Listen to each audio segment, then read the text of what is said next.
할렐루야. 네, 살아계신 주님을 찬양합니다. 특별히 더 은혜교회에서 더 은혜 영광교회로 교회 이름을 개명하고 이렇게 귀한 아름다운 복된 성전에서 함께 예배하게 되신 우리 성도님들을 주님의 이름으로 축복합니다. 유 목사님 설교를 다 하고 내려가신 것 같아요. 난 뭘 설교하라는 거예요, 그렇게 하면. 이미 은혜는 다 선포하셨고 어떻게 하면 좋아. 제가 작년 10월 16일 날 와서 여러분들과 함께 은혜를 나누었습니다. 얼마나 감사했는지 몰라요. 저는 가르치는 사역을 감당하고 있는 목사인데 제가 어제 수업, 저는 토요일 날도 수업이 있는데 어제 수업을 통해서도 우리 학생들한테 그런 말씀을 드렸어요. 교수는 공부를 잘한 학생도 기억하지만 하신학교에서 배운 것으로 목회를 잘하는 학생들을 볼 때 그 제일 마음에 큰 기쁨이 있다.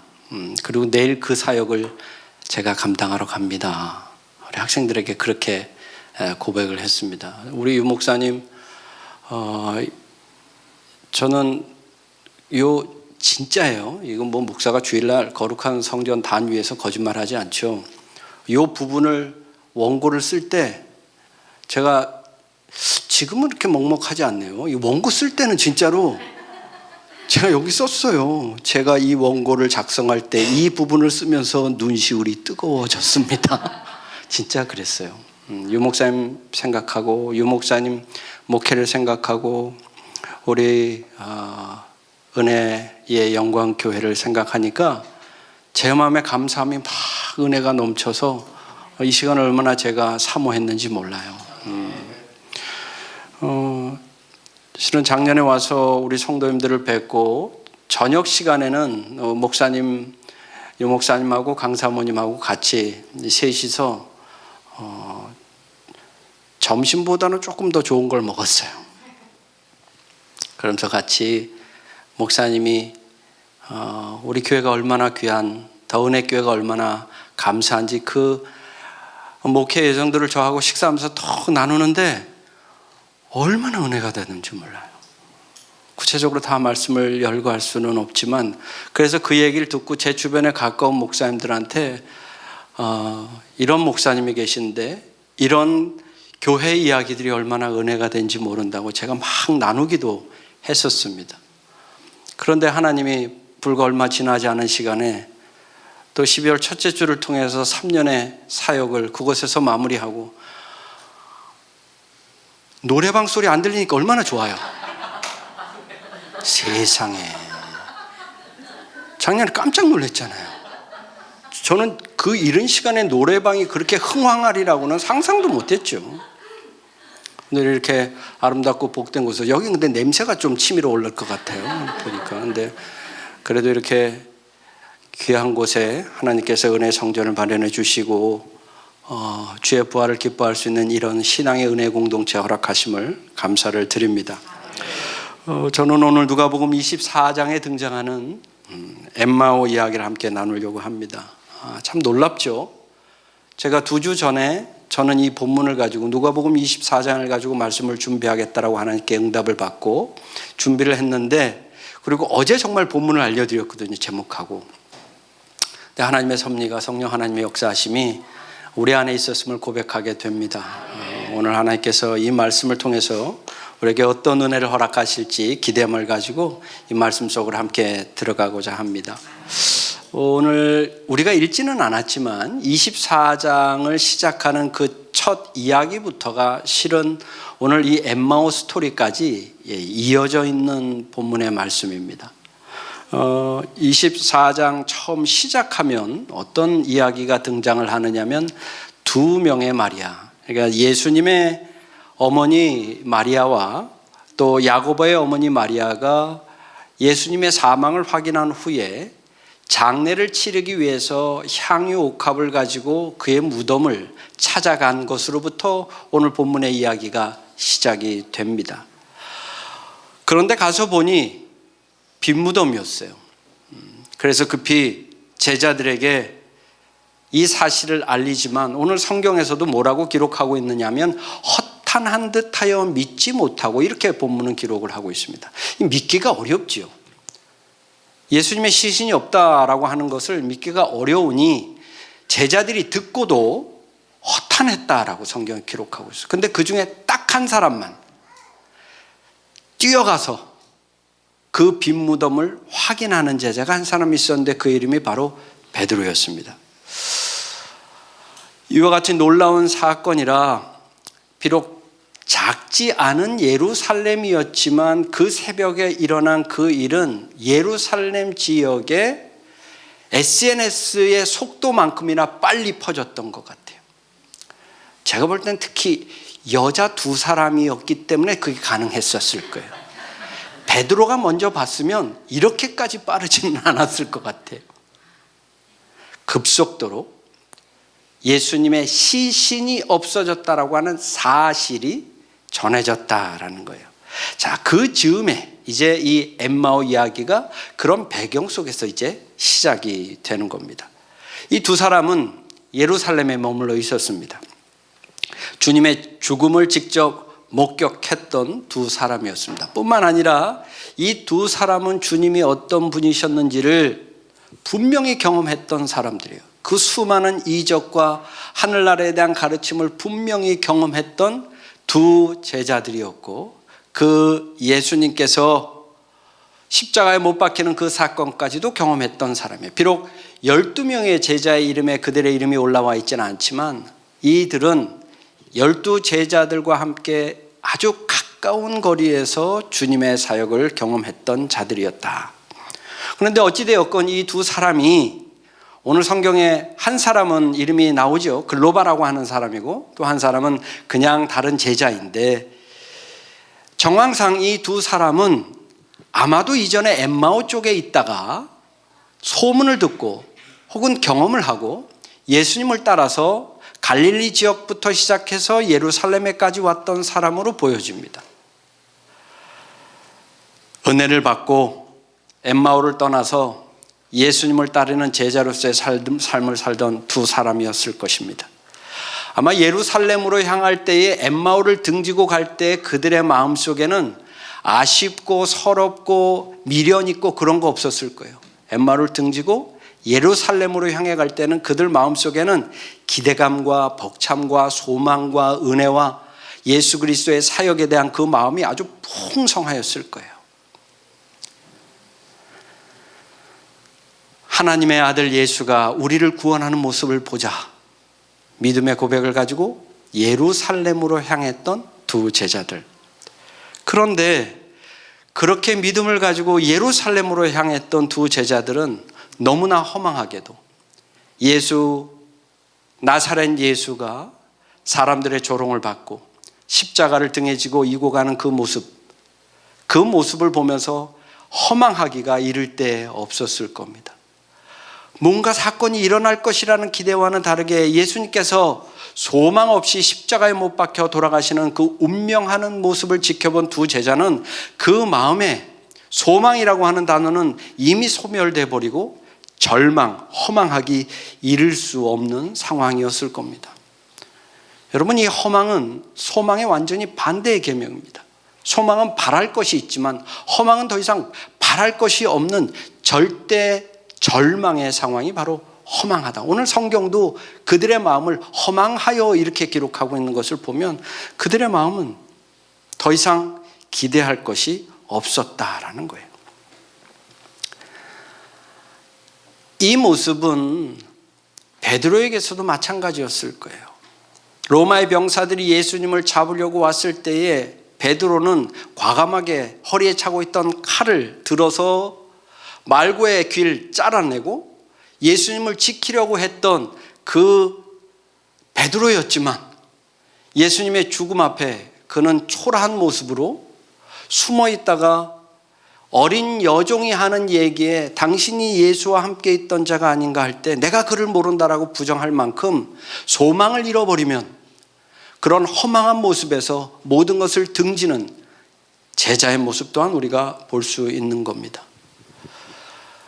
주는 그리스도시요 살아계신 하나님의 아들입니다 라고 고백했던 베드로조차도 소망이 그의 마음속에 사라져버리면 허망한 모습으로, 그렇게 존재감 없는 모습으로 살아갈 수밖에 없었던 상황이었던 것이죠. 이 두 제자, 엠마오를 향해서 예루살렘을 등지고 엠마오로 향해서 가고자 결심했던 두 제자들의 마음도 그 마음의 중심에는 허망이라고 하는 마음으로 가득했던 상태에서 예루살렘을 등지기 시작했다라는 거예요.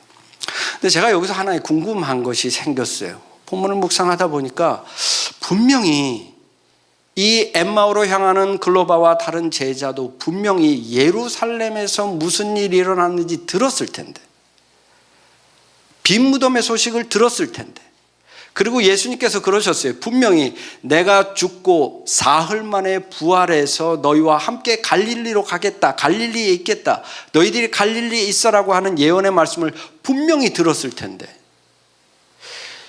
이 두 제자들이 어째서 예루살렘을 등지고 엠마오로 향해서 걷기 시작했을까?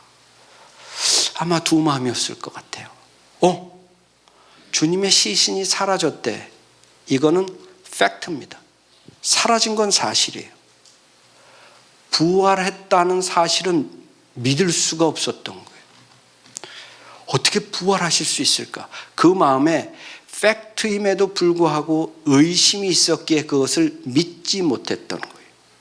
그러하였기에 듣기는 했지만 믿을 수 없었기에 그들은 원래 자신들이 속해 있었던 엠마오로 예루살렘을 등지고 걸어갈 수밖에 없었던 인생이 아니었을까. 듣긴 했지만 그들의 마음은 여전히 허망하였기에 오늘 본문 말씀에서도 뭐라고 기록하고 있느냐면 슬픈 낯빛으로, 슬픈 얼굴로라고 기록하고 있습니다. 3년 전 엠마오로 향할 때하고는 완전히 다른 모습으로 다시 엠마오로 향해 가고 있던 그 제자들이었습니다. 이제 다시 엠마오로 향하는 그들에게는 과거의 기대감은 이미 상실한 상태였고 두려움과 불안함만이 가득한 그런 마음이었어요. 지금 이 엠마오라고 하는 지역은 없습니다.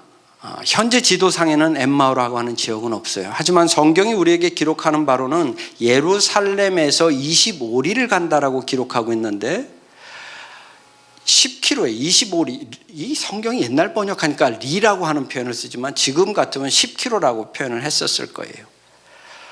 서쪽 방향으로 10km에 북서쪽으로 지금도 가면 한 11km 떨어진 곳에 엠마오 기념교회라는 곳이 있어서 사람들은 성지순례 때 거기를 가면 거기가 엠마오 지역으로 사람들이 생각을 하지만 그것은 그냥 미루어 짐작해서 이 지역이 엠마오가 아니었을까 해서 기념교회는 있습니다. 그런데 이 지역이 엠마오라고 하는 지역 자체가 따뜻한 샘이라고 하는 언어적 의미를 갖고 있습니다. 그러니까 이 지역은 온천 지역이었기 때문에 꽤 나름 살기 괜찮은 동네였을 뿐만 아니라 수입도 괜찮은 지역이었어요. 관광 지역이었다라는 것이죠. 그러니까 과거에 이 두 제자도 그런 대로 살만했던 사람이었지만 그것까지 다 저버리고 예루살렘으로 갔는데 이제는 허망한 마음에 다시 엠마오로 향하는 두 제자를 우리가 보게 됩니다. 이는 마치 우리의 인생을 보는 것 같아요. 무언가 기대했다가 무언가 소망했다가 그것이 이루어지지 않을 때 우리가 경험하는 허망한 마음. 우리는 때로는 사람들로 인해서 얼마나 실망을 합니까? 일들로 인해서 얼마나 또한 절망을 합니까? 상처를 받고 때로는 억울한 것을 경험하면서 그렇게 우리가 인생살이를 살아가게 됩니다. 그러면 우리는 자꾸 그 사람으로부터 그 일로부터 우리는 등을 돌리고 싶어 해요. 외면하고 싶어 해요. 즐겨보지는 않습니다만 가끔 저는 UFC를 봐요. UFC 좀 보세요. 통쾌할 때가 있잖아요. 나는 감히 주먹을 이렇게 뻗을 수도 없는데 내 대신 주먹을 팍 해주면 속으로 좀 시원함이 있는 거는 같아요. 근데 간혹 보면 둘이 아주 치열하게 주먹 다툼을 하고 싸우고 나서는 얼굴이 진짜 막 다 다 피범벅에 얼그러져 있는데 심판이 한쪽 손을 딱 올리면 둘은 다 얼굴은 완전히 엉망진창인데 한 사람은 환호를 하고 손이 올라가지 않은 실컷 두들겨 맞은 사람은 바로 그냥 동을 돌리고 이렇게 걸어나가는 모습을 봐요. 우리 인생 같아요.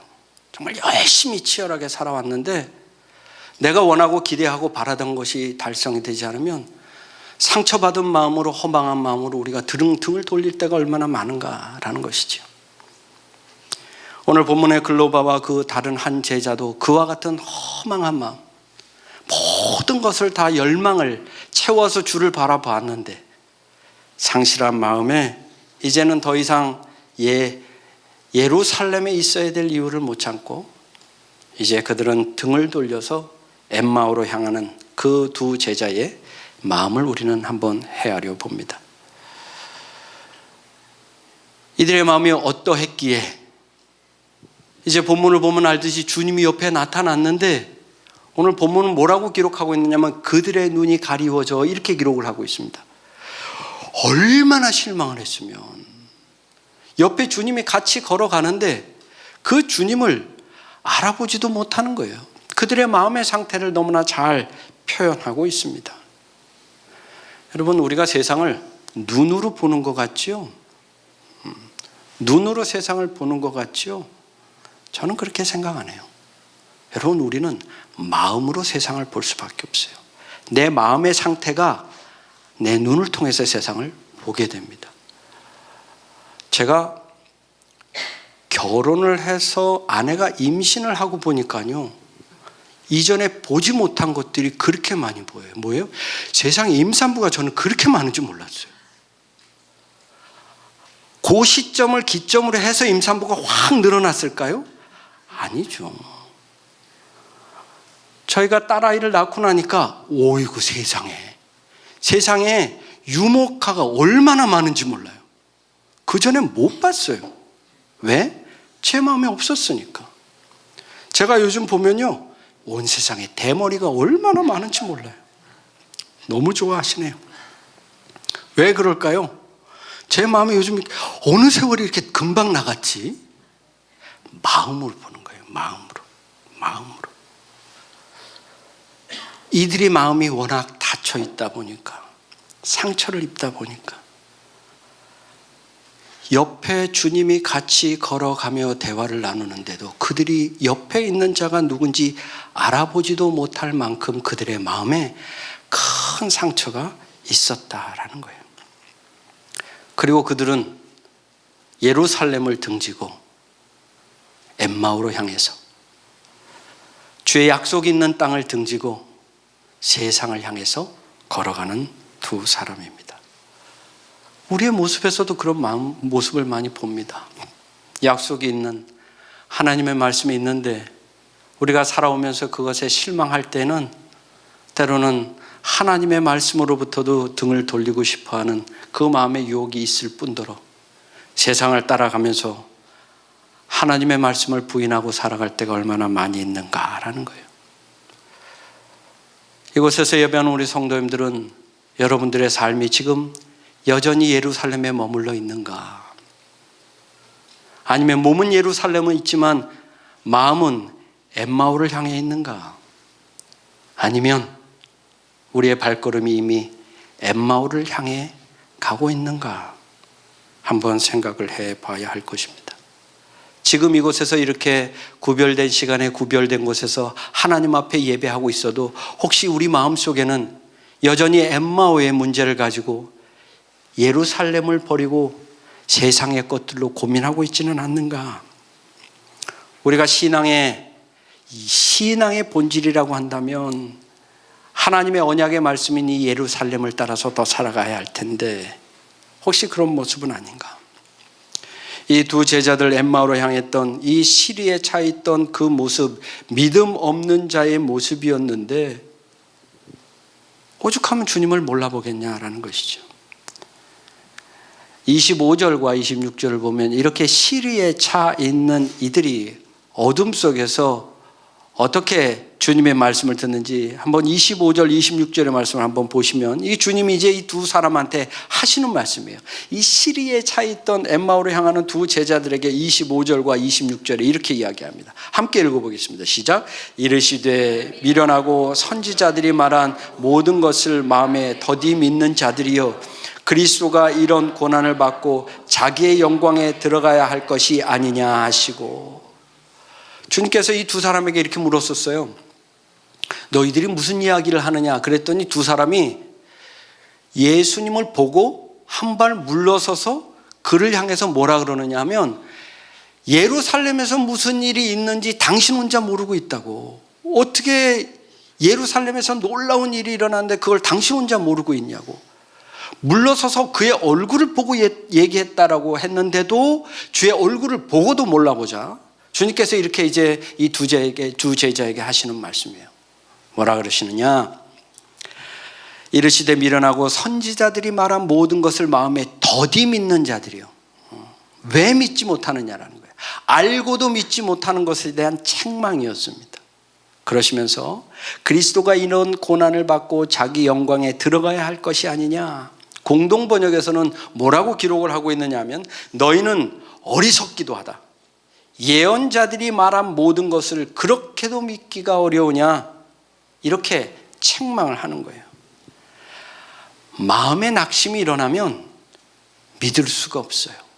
믿지를 못해요. 믿기가 싫어지고 시험에 들고 떠나고 싶고 하나님의 말씀도 듣기 싫고 그저 떠나고만 싶어 합니다. 이에 주님의 책망을 합니다. 이 어리석은 것들아, 왜 믿지 못하느냐. 그러면서 더 중요한 말씀, 26절 말씀이 정말 중요해요.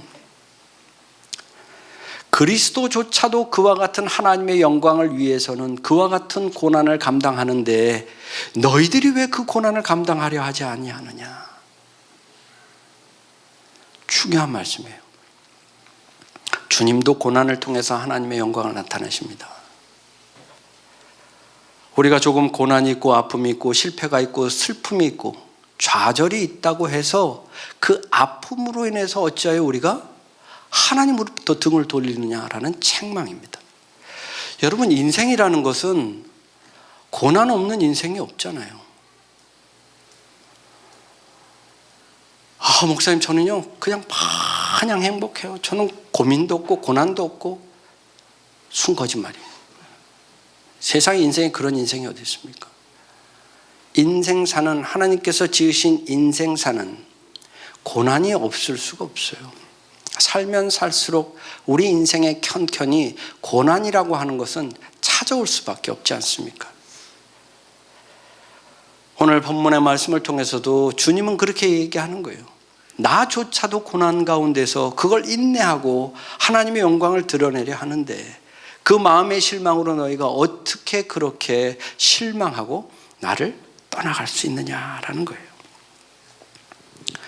그런 말씀을 하시면서 주님께서 그들을 깨우쳐 주고자 하실 때에 주님은 그냥 더 가려 할 때에 두 제자들이 그를 강권적으로 붙들어서 유숙하기를 권했다라고 성경은 기록합니다.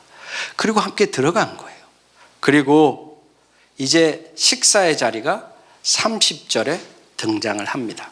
30절 말씀을 보시면 그들과 함께 음식 잡수실 때에 떡을 가지사 축사하시고 떼어 그들에게 주시니, 이렇게 기록하고 있습니다.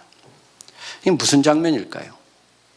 그냥 식사하셨네요 라고 생각할 수 있지만 저와 같은 예배학자들은 이 장면을 성찬의 연장으로 해석합니다.